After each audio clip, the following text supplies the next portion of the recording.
Yes, you're listening to BBC Radio Wales. I'm Kiri Prichard-Mclean. I'm here till 3 o'clock. And as usual, I've got a fantastic show for you. I'll be chatting to two brilliant comedians. The amazing Desiree Birch is coming on the show, and the hilarious George Lewis as well.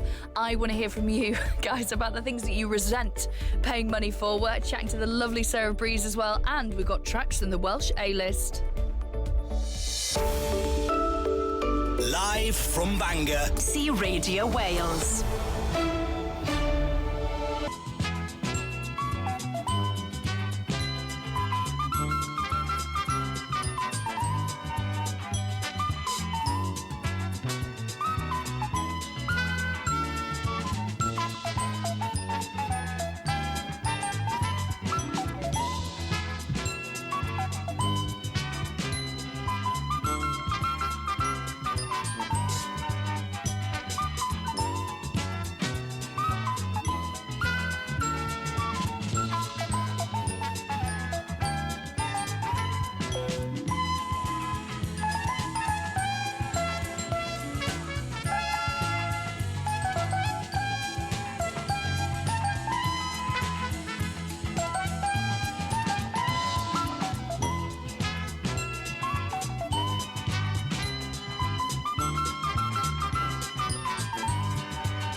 You're listening to BBC Radio Wales. I'm Kiri Prichard-Mclean. I'm in the studios in Bangor, and I've got two great guests today that I'm going to be chatting to. And I've got a brilliant tribute coming up from the amazing Sarah Brees as well.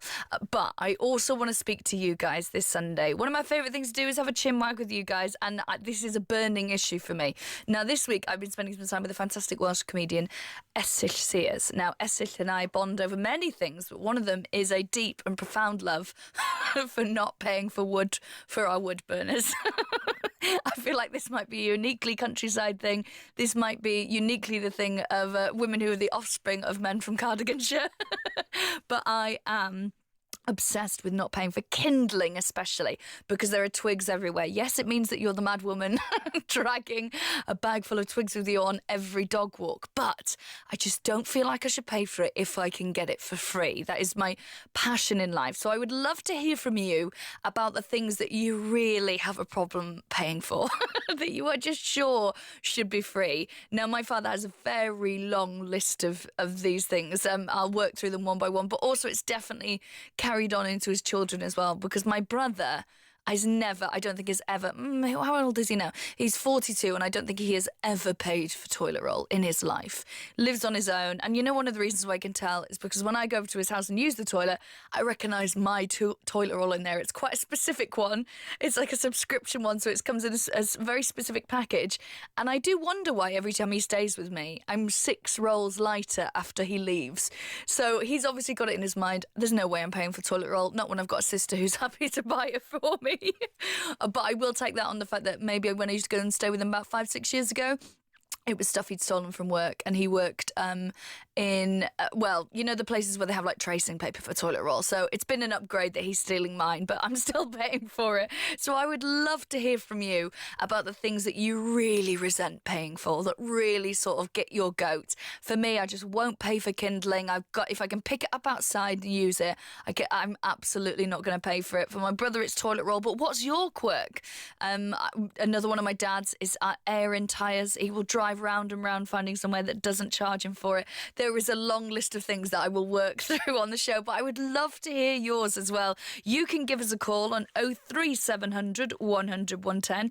You can text us on 81012, and you can tweet us at BBC Radio Wales. More great music coming up now. This is I gotta have you, I gotta have you, I gotta have you, I gotta have you, oh Lord, I gotta have you. I gotta have you, I gotta have you, I gotta have you, I gotta have you, oh Lord, yeah, gotta have you, yeah. So you make me as happy as I can be. Your love is a guarantee in a world of changes. You and I together stay on my mind.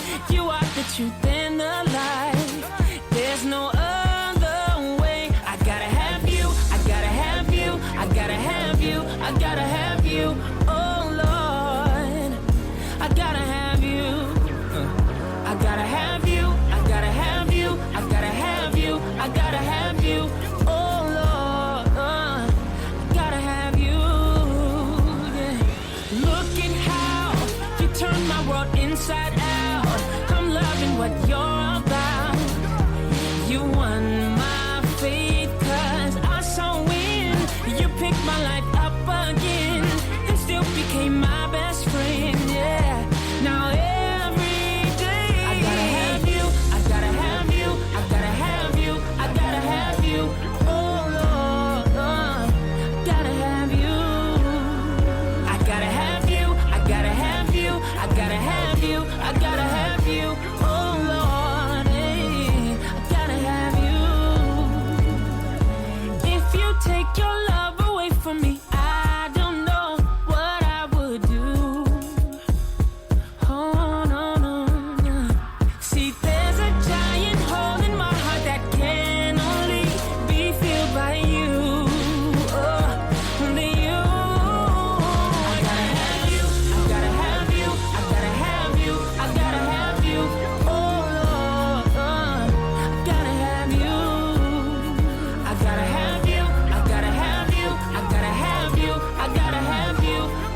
and you're listening to BBC Radio Wales.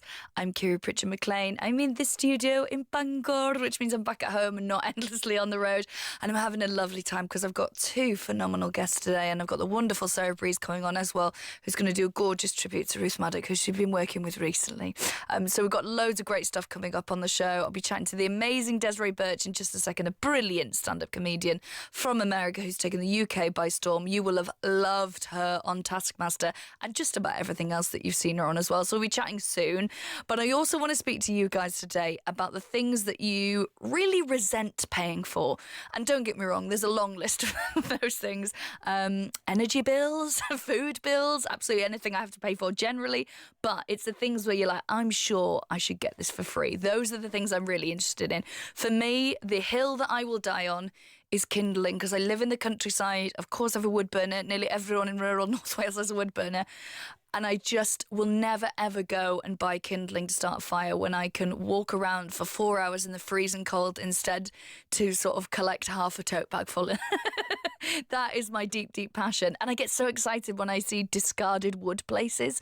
You know, when they cut down things that, you know, so there's like a telegraph pole and I don't want those branches to interfere with it. I will eye up those logs for days and days, and I'm not sure if it's legal to go and get them, so I don't, because I like to keep on the right side of the law. But I will dream about them, and I will lust after any discarded bits of wood around the place. I'm so passionate about it. Pallets as well. Oh, don't get me started. So I asked you guys to get in contact with the things that you just do not feel like you should be paying for, because also one I can tell you is my brother will not play for toilet roll because he steals it from my house. I've realised where it's all going missing to now. But I tweeted about this and Kian said, siblings and loo roll, is this a universal constant? We keep wondering how my brother consumes so much. Maybe they're stealing it as well. Maybe this is a common thing that siblings think that toilet roll is communal and they get to take them when they visit your house as well. I love this one from Ben. Ben, you're speaking to my heart there. Ben says, drinking glasses are not something I feel I should have to spend money on. There's always someone who's walked home with their pint glass or repurposed a Nutella jar. Ben, you are speaking to my soul there. I've only recently gone, you know what, Kiri, you're over your mid-30s now. You need to get some proper glasses, as opposed to it was all Nutella jars. And you're right. Cups from festivals that I brought home, or pint glasses that clearly have come home after a night out with me in my pocket because I've taken a shine to them. See also salt and pepper shakers. Don't know why I need so many of those when I'm drunk, but I have got a lot of them. If you've got any more of these, I'm dying to hear, because it's awakening all the kind of like foibles I have within me as well. You can give us a call on 03700 100 110. You can text us on 81012. Don't forget to pop your name at the end and where you're texting from. And you can tweet us at BBC Radio Wales. I'm so excited in a little while to talk to the amazing Desiree Birch. Oh, there's so much to touch about. She's one of the busiest women in showbiz, and rightly so, because she's absolutely hilarious. We're going to have some music from Lady Blackbird after this.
There's a moment when we all must learn to crawl, and when life has turned the table, before we rise we know we all must take the fall. In this moment ain't no different. Times are changing like the clock upon the wall. The will can come from just a dime.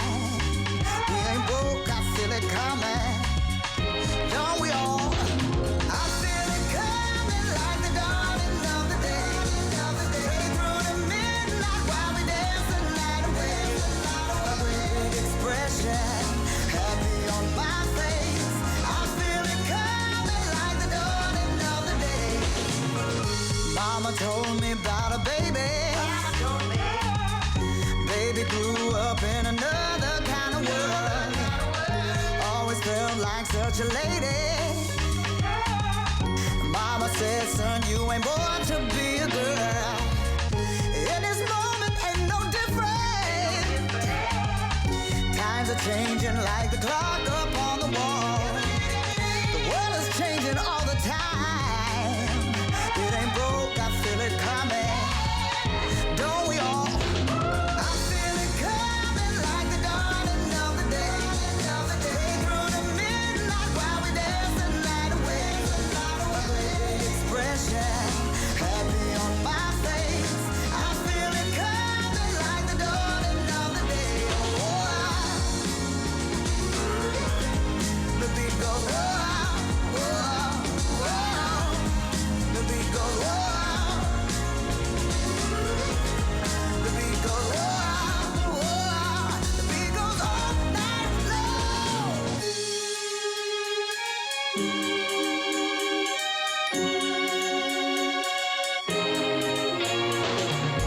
Remember the rain, remember the sun, remember the seasons, winter's almost done. Beat goes all night long. Beat goes all night long. Beat goes all night long. I feel it coming like the dawning of the day. Day through the midnight while we dance the night away. Expression, happy on my face. I feel it coming like the dawning of the day. The beat goes, the beat goes, the beat goes, the beat goes all night long. Love that song, Lady Blackbird there with Feel It Coming. You're listening to BBC Radio Wales. I'm Kiri Prichard-Mclean and I'm so excited to be joined by my next guest, an absolute powerhouse of stand-up comedy. If you've seen her live, you will have been blown away. But you also will have definitely seen her on telly because she is everywhere on Live at the Apollo, Have I Got News For You, QI, Mock the Week, absolutely everything iconic. It's the amazing Desiree Birch. How are you doing, love? I'm all right. I'm freezing, but I'm okay. How are you doing, babe? Yeah, I'm all right. I feel like, I mean, you've lived in the UK for a long while now, but is this the coldest winter? Because it feels like the coldest winter for a long time. Is this where you're really feeling the the UK? Because you're from California. It's real.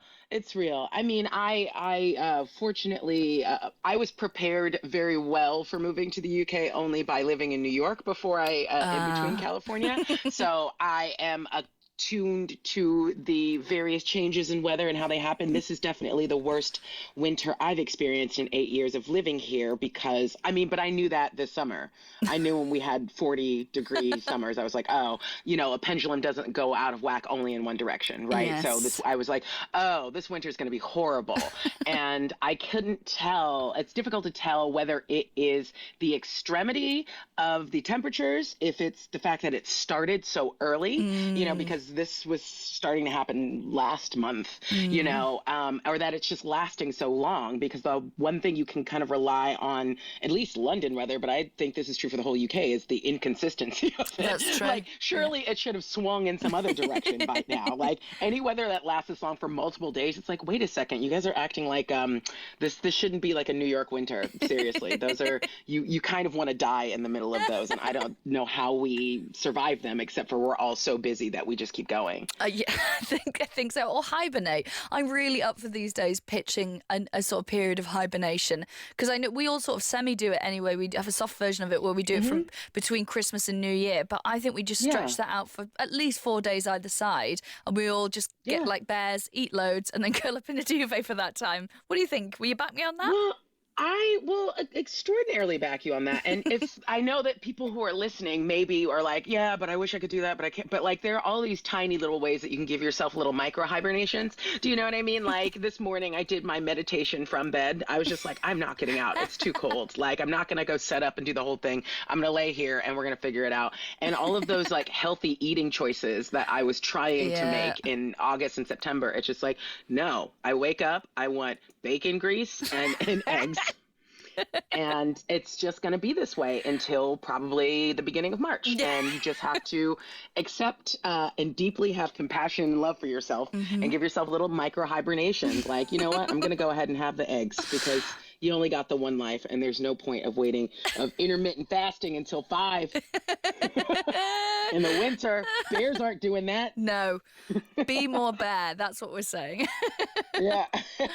You know someone's going to be like, actually, bears do a fast. Yeah. And then you're like, oh, please stop. I wanted to speak to you because you have so much going on. I saw you a couple of weeks ago because you've been on Frankie Boyle's show, absolutely loads of this series. And then also you're in a great series that's come out that I've been starting to make my way through and binge, with a Horn Section TV show, which is a great group of people. Like, because so many people on the live comedy circuit are like, when is Alex Horn and the Horn Section, his whole band, when are they going to get their own TV show? And it's finally happened in sitcom form, and you are very much at the heart of that. So if people haven't had a chance to see the Horn Section TV show, how would you describe it?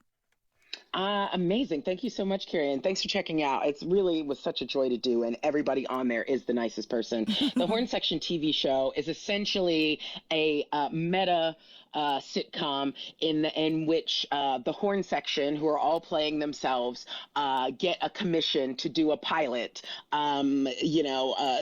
through maybe some dubious circumstances, but they do get commissioned to do a pilot, and then they get picked up to do, but it's a live pilot, so obviously everything goes wrong because who's going to make a show about everything going super swimmingly?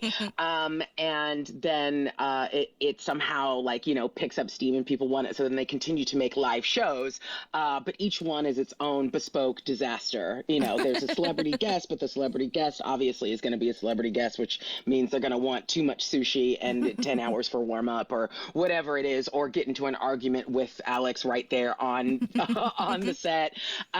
So it is just this sort of ever unfurling, beautiful disaster, but you've got amazing people like Camille Buchanan, Georgia Tennant, and John Oliver taking part via Zoom. Which is perfect for the time in which we live.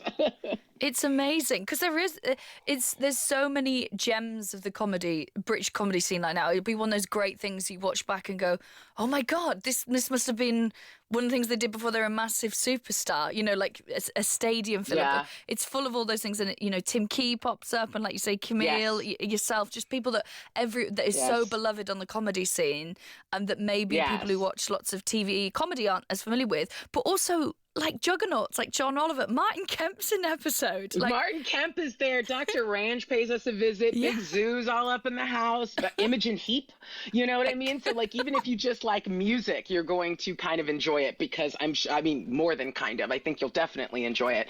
And it's also wonderful to see sort of Alex orchestrating all of this. And the whole premise is him trying to regain some power because he spent his professional life being the assistant to someone who is running his show. And so it's very kind of telling where this comes from, or at least in terms of how it's set up.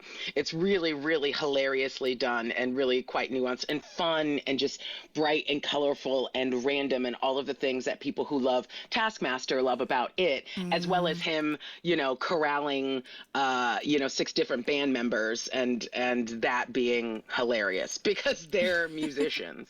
So at the end of the day, they're like, this is fun, but they're also like, man, I don't care. Just point me in a direction and I'll play this horn.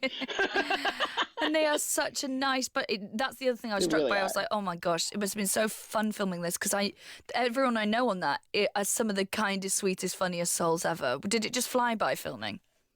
Yeah, it was really, really lovely to do. Look, I'll be honest. We all know what filming's like at the end of the day. So by fly by, you're like, this 14-hour day is not flying by after, 2 weeks of them in any sense. But also, and there was so much the people wrangling of like, okay, now we need Martin Kemp over here and you guys go there and whatnot. But it was beautiful. The house that it's filmed in is this actual round house that is stunning. And it was just sort of nice to be out in a field, you know, in the summer doing this with, you know, if you are going to be in the trenches of doing something that is got like a lot of different time and whatever pressures on it, do it with the best people, you know, because they really just are the most genuine, kind, lovely people who, you know, like the camera was on them and they completely showed up, or the camera was on them and they were like, wait, what's happening right now? Yeah. We started over again, you know, but it's, I mean, there wasn't, the thing that made it the best is all of the people that you see on there are just as wonderful as you imagine them to be, if not more so.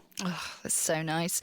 I wanted to chat to you as well because I hadn't seen it before, and then when you were coming on the show, I was like, oh, I need to catch up with everything that Desiree's going on, because, and there's a lot. Like, to do my research on you, I was like, right, I'm gonna have to clear 2 days because this woman is prolific. Even knowing, we'll know that this happens every time you're on a radio show as well, because you are all over this world doing things, and it's wonderful. But yeah, I think that's. Do you ever look at other female comedians and it's like, it would be so great if we ever spent any time together, but we're all like kamikaze busy all the time. It's like, I think things, both of us have the perfect storm of loving our jobs and also having ADHD. So just being like, yeah, I can do that. I can do that. I can do that. I can do that. Just about to say, mate. I was just like, it is basically an ADHD circus of like juggling things that get thrown at you only because they've been thrown at you. Yeah. And then it's kind of like the things that you're like, oh yeah, I keep meaning to do that thing, but I'm not going to pick it up unless somebody's throwing it at me because I'm juggling right now and I'm just juggling. So yeah. Yes, there are lots of things, but then some of the most wonderful things get thrown at you, and it's great to have a chance to kind of show your flair through them, you know. So that's also really wonderful, you know. I mean, I guess I wouldn't have it any other way except for all the times where I go, why am I like this? Can't it be some other way? But do you know what the thing that stood out for me when I was like going, oh, I'll check in on this, is that the series that you did, your YouTube series, Profiles of Fatness, I was like, whoa, this is so brilliant, and it felt like you had so much space to be you. Do you know what? Do you know what it reeked of? Something that you've always wanted to do being done really well. Because sometimes you see people's passion project and then you see it realised and you're like, I don't feel like this is what they wanted to make. But I was like, this is perfect. People paid for. Thank you so much. I really loved doing that. And if going back to ADHD, if I had a little bit more in terms of someone else to make sure this happened, I would love to do some more of those. But I was very fortunate. And I think that YouTube was doing an initiative to get more diverse content makers on there. And obviously, I guess having a Black woman who's fat talk about other fat people throughout history and in arts and in culture and in sport and in all of these other areas was just like, oh yeah, we don't necessarily have a lot of that happening. So I was really glad to have the chance to do it. And also to, you know, I presume most creators are like this, and that obviously we are creating because we feel compelled to do so, but we also want to learn and grow. And a part of what our personal process is also part of what we are doing with and for our audiences. So for me, it was like, you know, a lot of adulting anyway is doing a lot of deprogramming and unbrainwashing from what you've been taught about the world, and then being your own person and being like, oh, okay, so a lot of that was just sort of like Santa Claus and Tooth Fairy lies that I was told to like sell products at me. And the reality of this thing is so much broader and different and just, you know, I was just like, when I was a fat kid, it was like I had done some entirely new thing or something. I was just like, I was the only one, and everyone was like, why are you doing this? And I'm like, I'm sure I didn't invent being a chubby kid.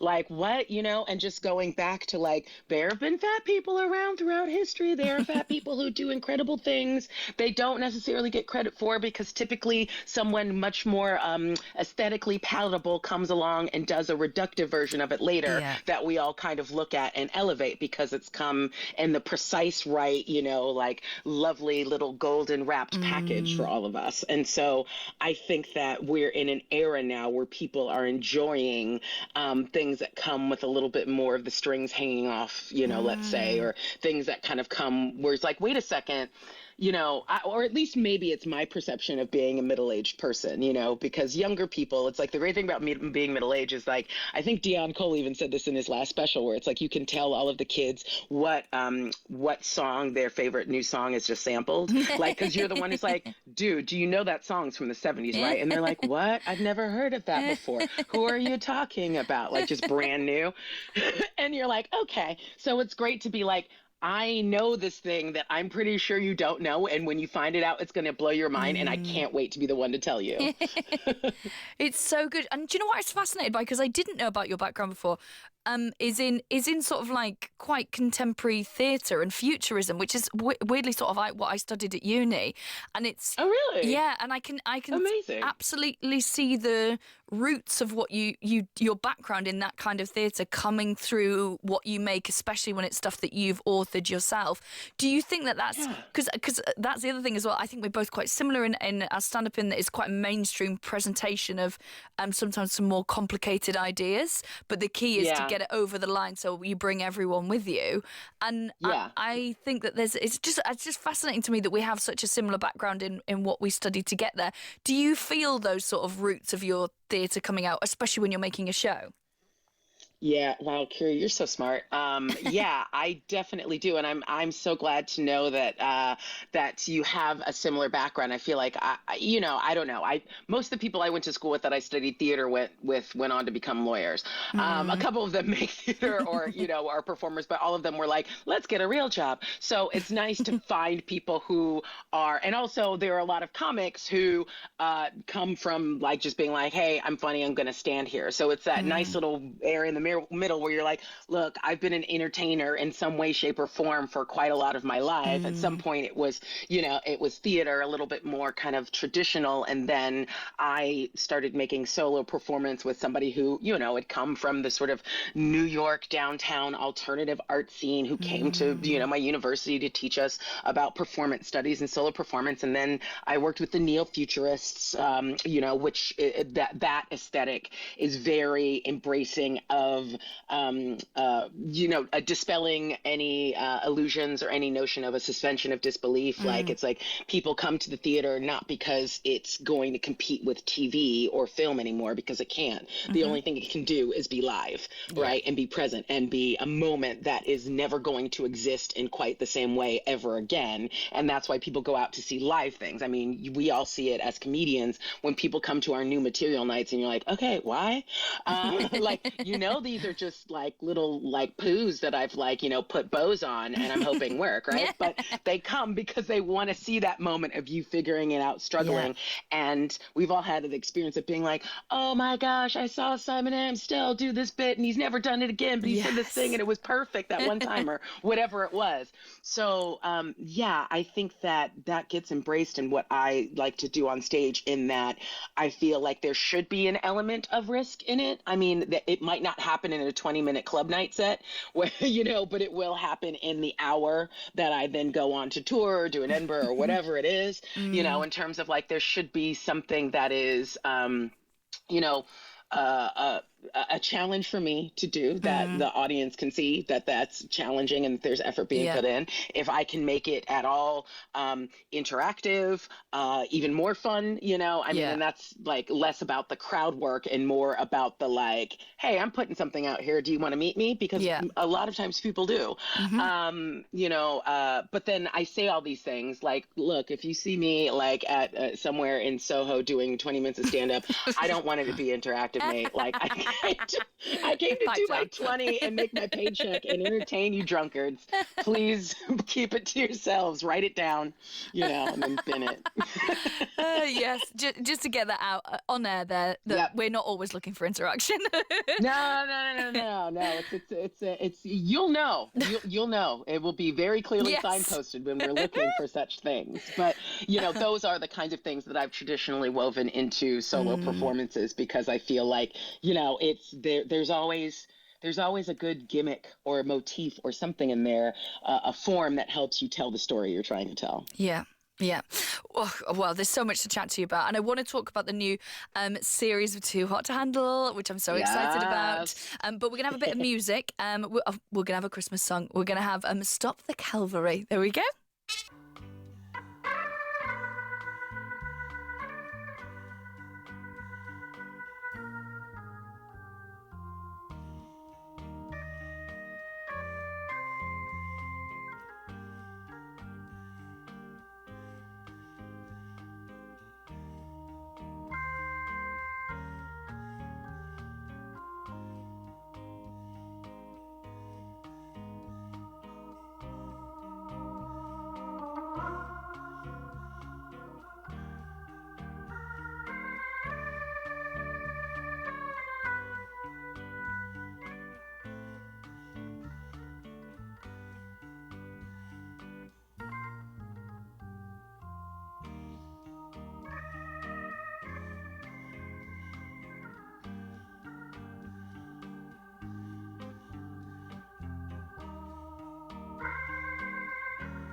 Hey, Mr. Churchill comes over here to say we're doing splendidly.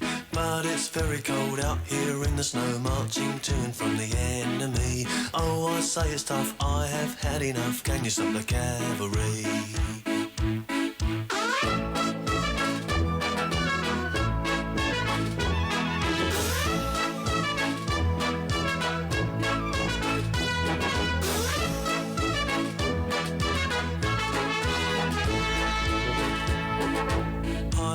Fight almost every night down throughout these centuries. That is when I say, oh yes, yet again, can you stop the cavalry?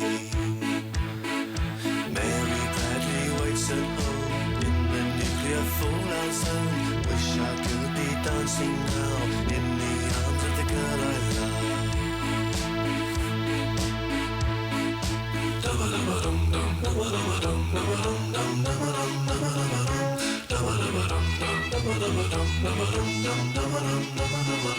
Wish I was at home for Christmas.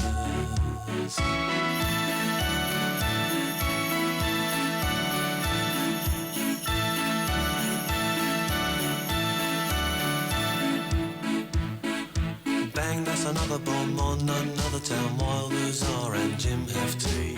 If I get home, lift and tell the tale, I'll run for all presidencies. If I get elected, I will stop the cavalry.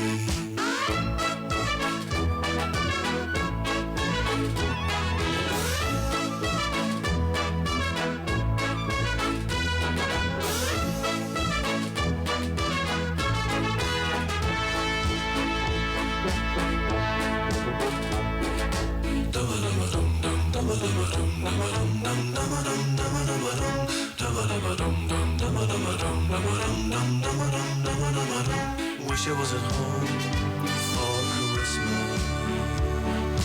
Wish I could be dancing now in the arms of the girl I love. Mary Bradley waits at home. She's been waiting 2 years long. Wish I was at home for Christmas.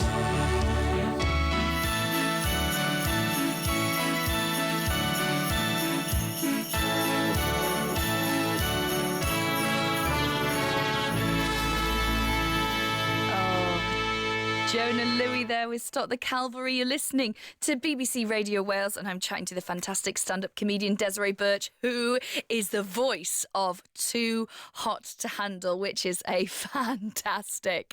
well, I mean, how would you describe it? It's a bit of a dating show, bit of a game show. It's kind of a bit of everything, right? It is a little bit of everything. So Too Hot to Handle, for those who haven't seen it or heard about it or have vaguely heard about it and haven't watched because you're like, I don't know. It's one of those reality dating shows that like surprisingly hooks people who aren't necessarily into those kinds of things. Mm-hmm. It is essentially, we always start with 10 and then things kind of change throughout the series, but 10 different people who are all, ostensibly or at least broadly considered to be like 10s, like super hot people from around the world. I mean, it's a lot of US and UK, but from around the world that they put together on an island villa. And pretty much they tell them every single time they've tricked them into believing the show is a different format or it's a different show entirely, and that they've come to have a party for a couple of weeks on an island with other hot people from around the world and hook up and have the best time of their lives. And then the prison bars come crashing shut when this little cone called Lana appears. Imagine an Alexa or what have you, that informs them that they're actually on Too Hot to Handle. And the rules of being here is that they are not allowed to physically engage with one another. So they are 10 extraordinarily hot people who are desperate to hook up with one another, and they have just been told that they are not allowed to do any kissing, any heavy petting, and definitely say no, boinky boinky. And they and then you watch them because and these rules are reinforced by the fact that there is a cash prize that every time they break the rules they bite into. So then suddenly you've got the social pressure of like, well, wait a second, like how come you guys thought it was okay for you to go make out and the rest of us are trying to be good because we all have the hopes of winning this money now that we're here, because we did know it was like a competition show, and so we came to come win, and now we're, you know, so it is that social reinforcement, even though everybody kind of, you know, it doesn't have the same sort of like, let's jump on this person down this person's throat because everybody's going through the same, like, look, it's really hard for us too, we're all kids at the candy shop right now. And then, you know, people are like, I'm not going to obey any rules, and then the longer that they are kept apart, kind of like what maybe some of us learned in lockdown, like the more people just emotionally start to go like, but like, I'm used to getting attention from people all the time because that's where I get my sense of self-worth from. And now am I pretty? Do you like me? Or am I hot? You know? And so you're watching all the people that you used to envy to the point of deeply seated hatred in high school become human in your eyes, because you're all like, oh, you're basically just the rest of us, only you happen to have the privilege of being extraordinarily attractive, which is a currency in our society. You know, so it's basically like you're just richer, but you still basically like, you know, have self-esteem issues or, you know, got dumped by a former partner or had a parent who left or whatever. And you still have the same sort of like fears about abandonment or whatever it is that the rest of us do. And so it's kind of interesting to watch those people both suffer and also kind of flower in terms of seeing themselves, because a lot of times for those of us who are looking at them, we go like, can you not see yourself? And in this situation, they are made to ever so slightly by, you know, just the circumstances, as well as different workshops that are set up for them to kind of, you know, look at themselves in a more well-rounded way. Yeah. Do you know what? Because I came for the fact that I thought it'd be beautiful people suffering. Yeah, But then, of course. And then, of course. and I was mean, like, and that's why we all come every year, because immediately they're like, oh yeah, you guys are going to suffer, and it's going to be like just hilarious and sad. But then always by the middle of the series, somebody's crying about like how their life was jacked up or how, you know, some completely insane thing happened to them. And I end up they're just loving like, them. and I just stopped trusting people. And you go, oh, yeah. And you end up loving them because you're just like, oh, I mean, for the most part, every so often there's someone who comes in, they're like, I'm not following any rules. I'm not doing any growing. I'm here to smash. Is anybody smashing? Okay, no, bye. But usually those people get sorted out rather quickly. It's most of the people who are there for the long run go from one position to another. One wonders if they walk away with any of it still inside of them. But, you know, for anyone who's been 20, which is what most of these people are, you know, it takes you 25 times to actually learn the lesson that you were first presented as a teenager. And you're like, okay, yeah, but what else? And you keep doing the same dumb thing until you get to be, you know, my age. And then you're like, oh, maybe I'll just stop doing that. It is, I would say, because it's that time of year where you just want to find a series to binge. And the first, I think 5 episodes are out.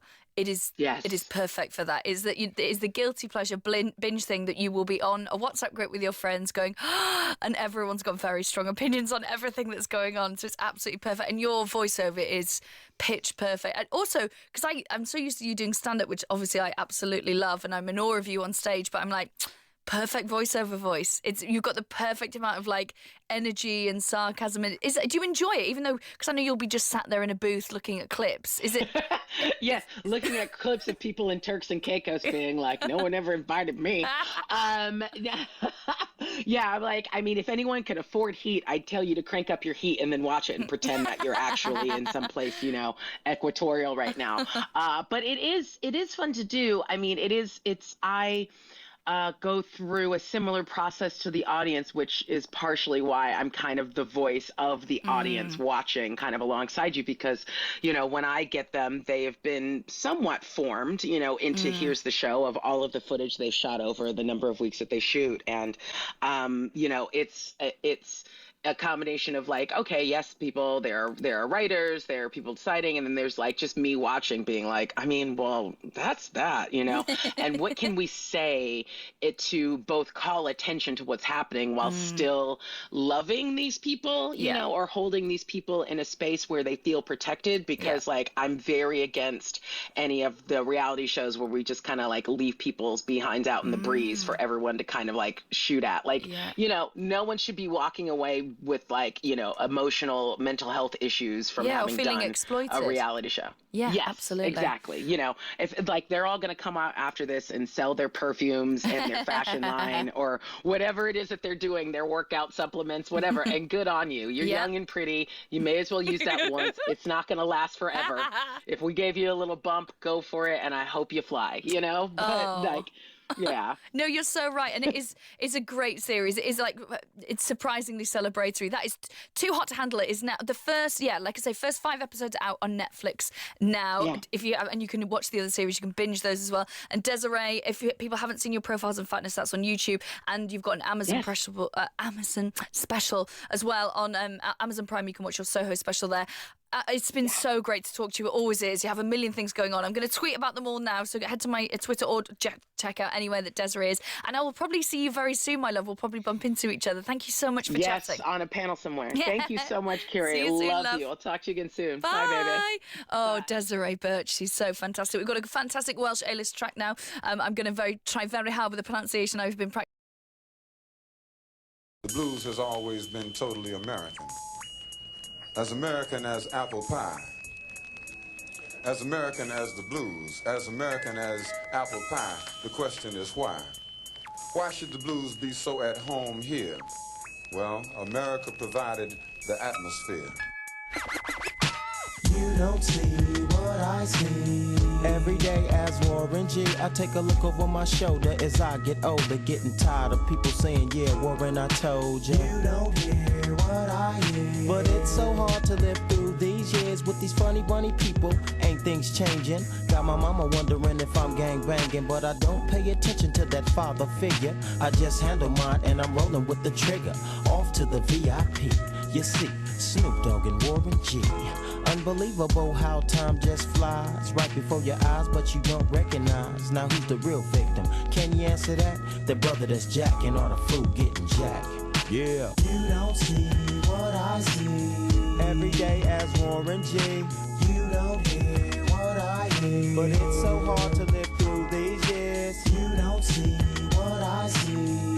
Every day as Warren G. You don't hear what I hear. But it's so hard to live through these years. Another sunny day, another bright blue sky. Another day, another young brother died.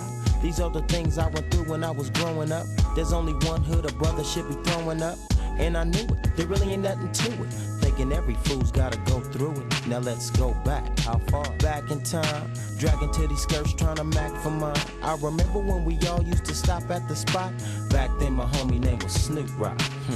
It was all so clear. 87, 88, then 89's the year. You say everywhere we roll, you can say we roll thick. Way back then, 213 was the click. Serving the state paid, I was just a young hog. Warren G, Snoop Rock, and Nate Dogg. You don't see what I see.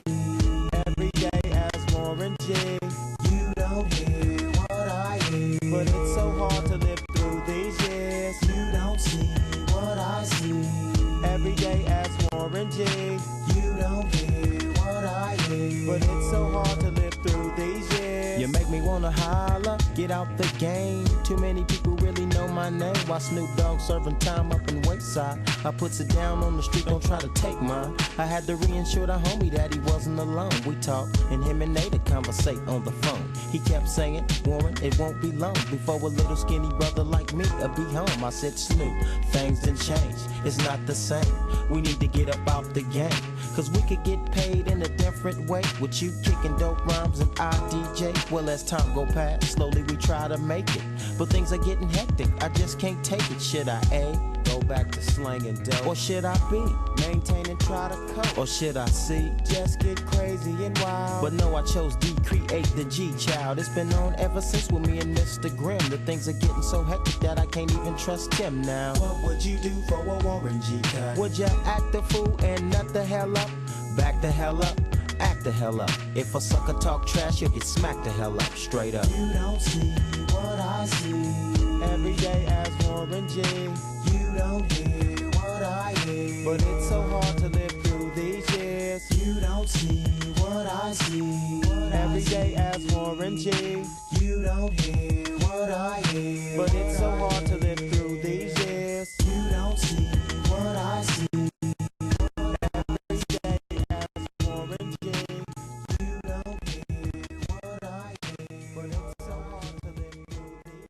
Anghyfarthwydd Hael there.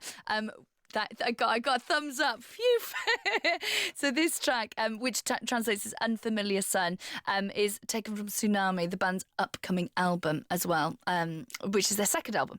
And now this track is a collaboration with Elin Edwards, Othello, who's originally from Penargoes as well, but is now based in London. Now, what I love about this so much, I'm so into stuff like this. So the whole Tsunami album is based around the concept of a hotel. So each song is like stepping into a new room, and they said there's some nostalgia, some breakdowns, different rooms in the hotel are different stories at points in our lives. Absolutely love that. Fantastic Welsh A-list track there. Oh, we've always got such good stuff there.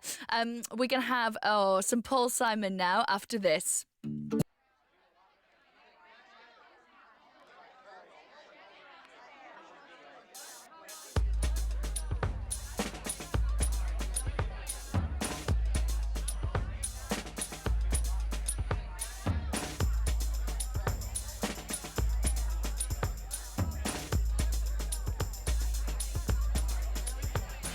the kid from Kid and Play. That's a rap group. Don't get me wrong. I'm not backseat, way out front. You know I ain't frontin', hitting home runs. I ain't about buntin'. I'm full breeded, like a prince, not conceited. Just convinced of the fact that I'm smack that grin off your face when I attack that microphone. Cause alone I'm in my own zone and I'm a go-getter. You better come on and get with it, or just forget it. Second I'm wrecking plays on the check-in right by my side, riding shotgun cuts, beats, rhymes. You know we got some. This is how I'm living, giving it all I got. Grab a mic, dissing, listen while I bust a shot. When I'm done, you'll be yelling my name. Not a dream I'm selling. This ain't no game, yo. The kid is rocking, but you knew I would. Can you dig that? We knew that you could.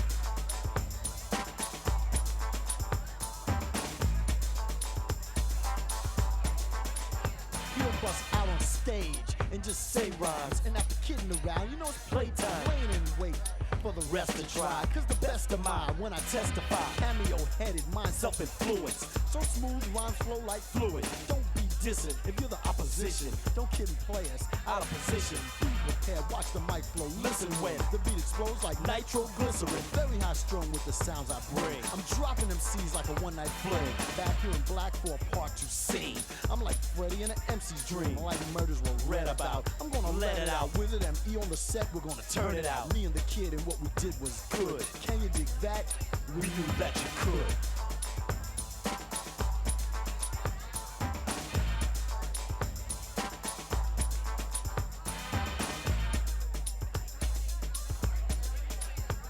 Now here's what the decision is. If you know what the tradition is, then you know what the mission is. A new beginning. So let's begin. This time the good guys are gonna win. Kid, play, Herb, we ain't new jacks. But now I'm thinking, I think you already knew that. Made in the shade, night after night. These boys are paid. It's only right, the time's now, cause I'm on stage. Next chapter, turn the page to this essay on man, or should I say mankind. It's clap your hand time, just understand I'm riding the beat, and I'm hoping it'll open up, so I can add some rhymes and make it dope enough for you to say, hooray, for Kid and Play, and that's how it's gonna stay. I can look back and be proud that I was an MC, cause I ain't no whack dime a dozen MC. It's Kid and Play rockin', but you knew we would. Can you dig that?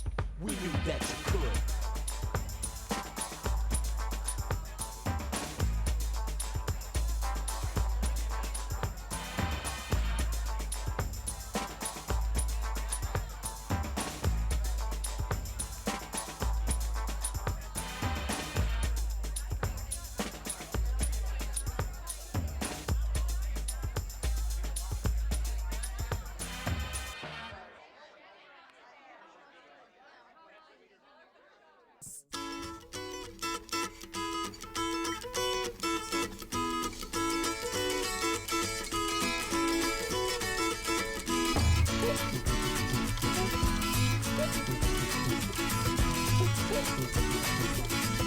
The mama pajama rolled out of bed and she ran to the police station. When the papa found out, he began to shout and he started the investigation. It's against the law. It was against the law. Oh, what the mama saw, it was against the law. The mama looked down and spit on the ground every time my name gets mentioned. The papa said, oh, if I get that boy, I'm gonna stick him in the house of detention. Well, I'm on my way. I don't know where I'm going. I'm on my way. I'm taking my time, but I don't know where. Goodbye to Rose, the queen of Corona. See me and Julio down by the schoolyard. See me and Julio down by the schoolyard.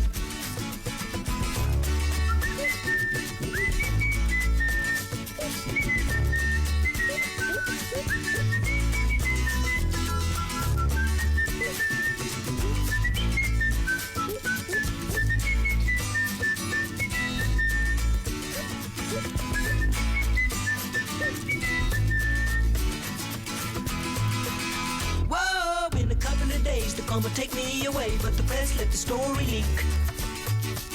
Now when the radical priest come to get me released, we is all on the current news week. And I'm on my way. I don't know where I'm going. I'm on my way. I'm taking my time, but I don't know where. Goodbye to Rosie, the queen of Corona. See me and Julio down by the schoolyard. See me and Julio down by the schoolyard. See me and Julio down by the schoolyard.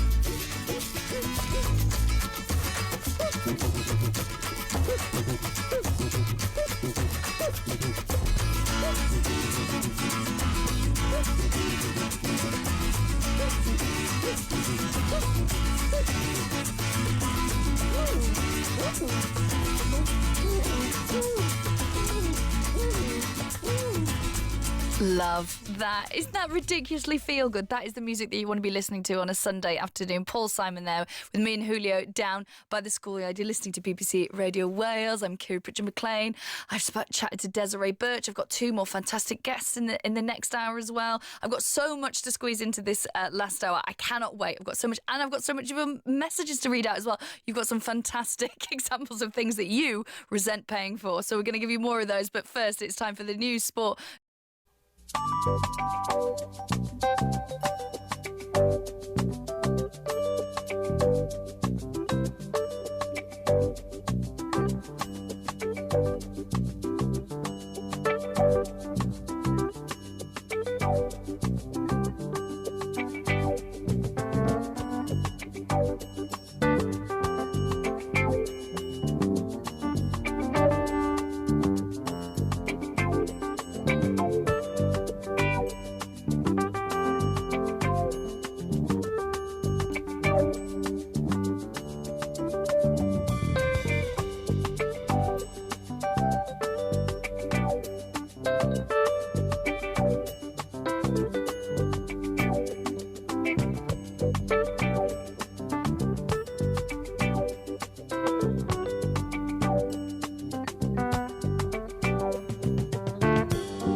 Live from Bangor, Sundays with Kiri Prichard-Mclean. On BBC Radio Wales. Yes, we're into the final hour of the show and I've got so much to squeeze into it. I'll be chatting to the amazing stand-up comedian George Lewis. I've got another track from the Welsh A-list. I'm speaking to you guys about all the things that you resent paying for. And let me tell you, there's an absolute laundry list of things to go through. And I'm so excited about this. I'll be chatting to a fantastic Welsh comedian writer, Sarah Breeze, about her work with the iconic Ruth Maddox. So we're going to be having a catch-up in just a second, but we'll have a little bit of music first. This is Justin Timberlake and Rock Your Body.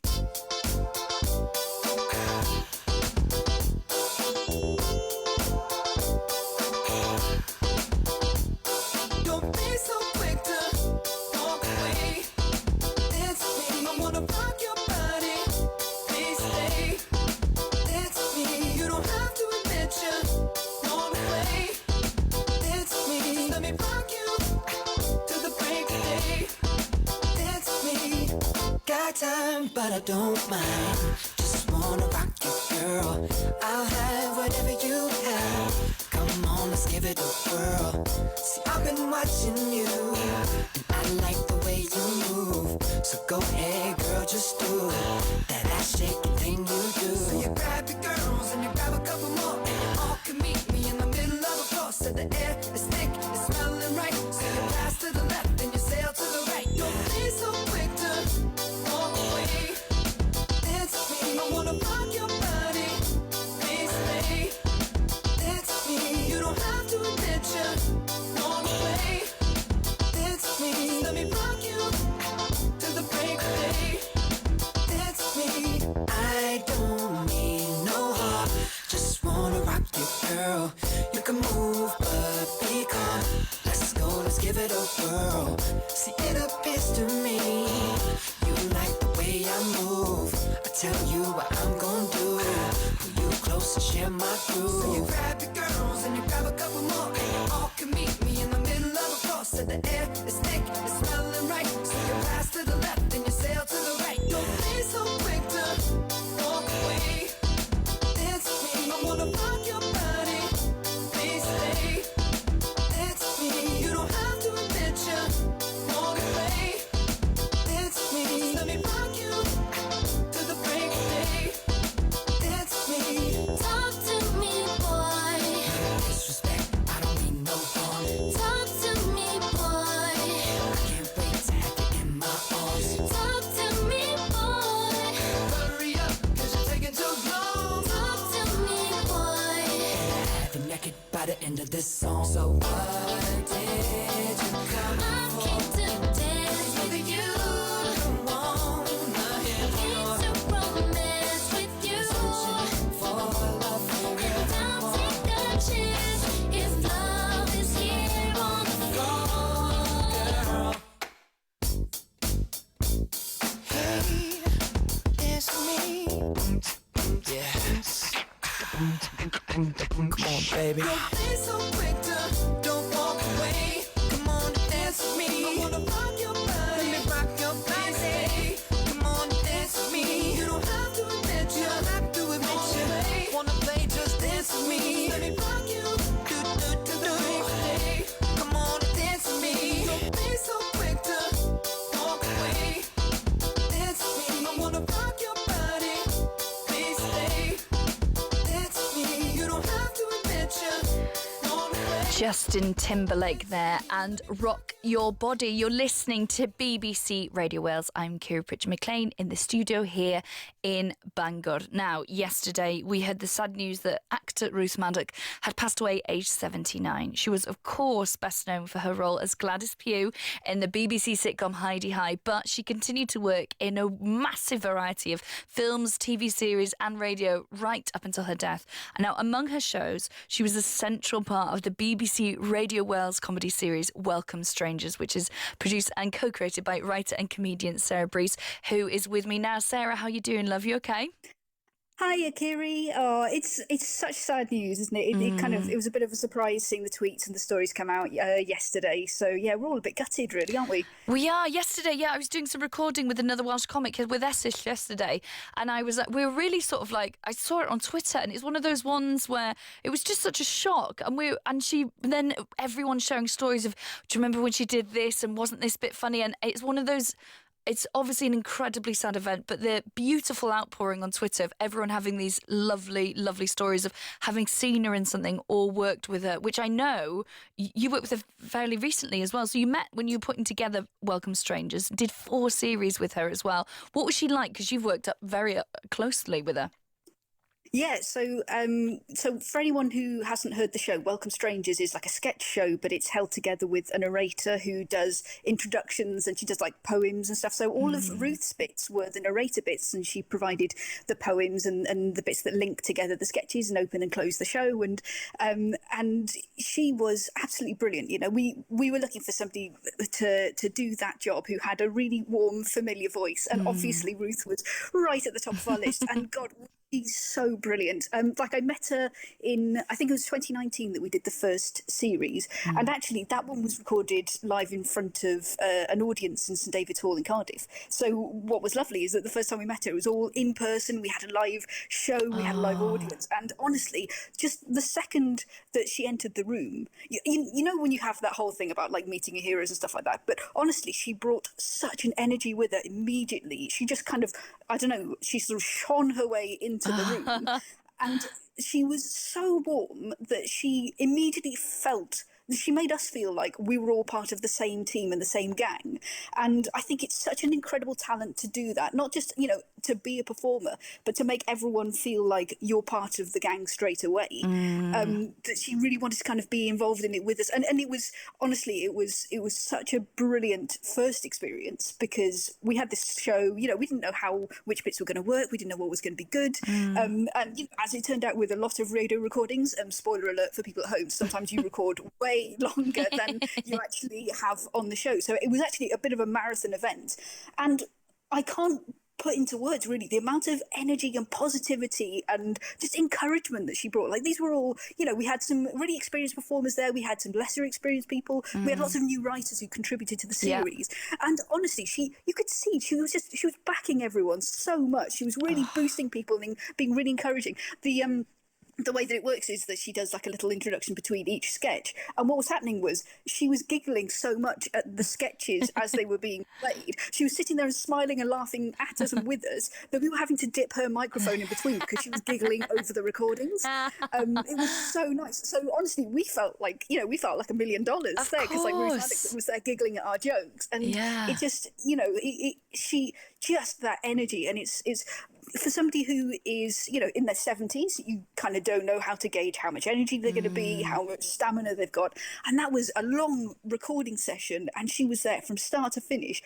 There was no dip in her energy, no dip in her enthusiasm, and the audience were obviously thrilled to be in her presence, like almost as much as we were, I'm sure. Like it was incredible. She was so brilliant. Oh, what a gorgeous seal of approval for the writers, the performers, to have actual comedy royalty sat there with enthusiasm laughing along. That will have just, especially for a first series of something, you're so right, it's so much trepidation, and especially with you writing and, you know, creating it, you put it out there and it's such a scary thing, and like, is this going to work? And having that sort of gold seal of approval must have been such a massive boost for everyone. And then you had to go into lockdown recording it, didn't you? Yeah, we did. So that was the only series that we did live in front of an audience, sadly. So from that point on, we were then recording down the line with her. So she was at home, and we'd send somebody out with a microphone to record her stuff, sort of socially distanced, and yeah. But it meant that we had quite a few sort of fairly long Zoom calls with her to record that stuff down the line. That was a lot of fun. Honestly, she was so professional as well. Like for me as a much newer talent, it was amazing to see her process of how she did the work, because, you know, obviously we've just written these silly little jokes, silly poems, but Ruth would come in and she would, you know, as well as being like really positive about the whole show, she would also really zone in on exactly what needed to happen to make the joke work and to make the bit work. You know, it wasn't just like a bit of a poem to her. She was like, right, where is my character? Because this character wouldn't use this word. I think, you know, she was so detailed. She would even go into like, I think that this poem needs to be said as if somebody was from this area of this city, like this bit of Cardiff, you know, not too rich, not too. And I was like, wow, like the you know, it was like laser-like detail on exactly how to get thing. And obviously, you know, there are elements of things like rhyming and rhythms and stuff like that, and it sounded so much better when she came to it than it had sounded when we had you know, done it in read through, did it on the page. She just brought this magic to it that it was just kind of indescribable. But I feel like I learned so much in terms of how to look at scripts and how to look at the writing and really focus in on the tiniest details. And also, she would sometimes just surprise us by doing something completely bonkers. Do you know what I mean? Like we'd have a word in there about something, and she would see it and go, "Oh, I saw that word and assumed that person needed to be like, I don't know, a thief or whatever." And we were like, "Where did that go?" Like she would just suddenly have this like mad voice that she was like, "Oh, I'm going to try this out," and it was really surprising but really funny as well. Like you just didn't know what she was going to say. funny. It was so funny. Also, occasionally she would just come in with, we would turn up to record the links to the sketches. She'd be like, I've got some ideas for sketches. And so she would be like rattling through bonkers ideas about what she'd seen. Like, I remember one time she was listing, like, I want to do one about Chewbacca. And she was like, I want to do one about, she was obsessed with Kirsty and Phil that week. And so we would have so much fun even before we got to the recording, because she would just be filling us with all these mad ideas. And it was honestly, really fun. Really fun. You talk about her professionalism, which has shone through again with all the stories on Twitter as well, which is such a beautiful thing, that she brought this enthusiasm, but always just was there to do it and get the job done for everyone. But I'm not sure how professional it is that you had to take a break during when you're recording in lockdown, because she apparently wanted to buy something for the Sandman. Oh, yeah. Okay, so Steve the Sound Man is the guy that we would send up to Ruth's house up in the valleys. He would go up with the microphones and stuff like that. And he turned up one day, and I think she'd asked him if he'd had any lunch. And because he'd said no, about half an hour in, 40 minutes in, she was like, no, like, do you want some chips, Steve? Do you want some chips? And he was like, oh, I'm fine, honestly. Because, Steve is a professional man there to do a job. And she was so convinced. She was like, no, I think Steve looks hungry. Then we had to stop the session for like an hour, so that I think her husband had to nip to the chip shop in the village to get some chips. And so everyone else, all the producers and everyone is just sat at home going, oh, I guess we're just stopping for the chips now. And we were just... Chip stop, love it. We just heard them munching down the line, and they had a whale of a time, honestly. Like, we all did. It's gorgeous. It was a really caring thing, though, because she really wanted everyone in the room to be having a good time, to be comfortable, to be happy. She was so supportive, and not only for kind of new people, new talent, younger people and stuff. She was also really sort of supportive of very progressive causes, and so she'd talk about this often, and I think that was amazing to see. She was so involved in, for example, she did a lot of films at the Irish Film Festival, so she was really supportive of LGBT rights and the sort of the movement around that. She would talk, off camera, just in between stuff, about how important those things were to her. And she, she was just a supportive presence sort of as an individual, not just to people in the arts. Yeah, it's just really positive. What a lovely thing that that you could all also this generation, like the new generation of female comics coming through Wales, have all through Welcome Strangers, had the pleasure of working with her as well. It's such a nice bridge between the generations, because she's such an inspiration to so many of us. And of course, most people know her from Heidi High. But you reminded me of this. I didn't realise that this was her, because she was in Fiddler on the Roof. She was, and actually, a couple of weeks ago, I can't remember why I was looking at something, and her name popped up, and it said, she had a part as a character called Sarah in Fiddler on the Roof. God, I can't even say it today. And I thought, I didn't really remember her being in it, and stupidly, I just assumed that she would have a Welsh accent in everything, and obviously, she didn't have to. She's obviously talented enough to not have to do a Welsh accent when she didn't need it. And I thought, she must have a small bit part or something. And I put the film on, I fast-forwarded to the bit where the character was supposed to pop up, and I was like, which one's Ruth? Where is she? Where is she? And it's this dream sequence. There's a dream sequence in Fiddler on the Roof where Tevye's having a dream about who his daughter should marry. Yeah. And then this character pops up, and it's the ghost of the butcher, I think, and it's Ruth. Like, Ruth is dressed in this like huge like white like spooky gown. She's got this makeup on, white. She's like with sunken dark eyes. I would never have recognised her if nobody had told me it was Ruth. If I hadn't looked on IMDb and seen that it was her, I would never have guessed it. Yeah. But oh my god, if people want to see an amazing example of her performance skills in action, not only is she being incredibly funny, her acting is so good. It's just the performance draws you in, but also she is singing incredibly quickly. Yeah. She's singing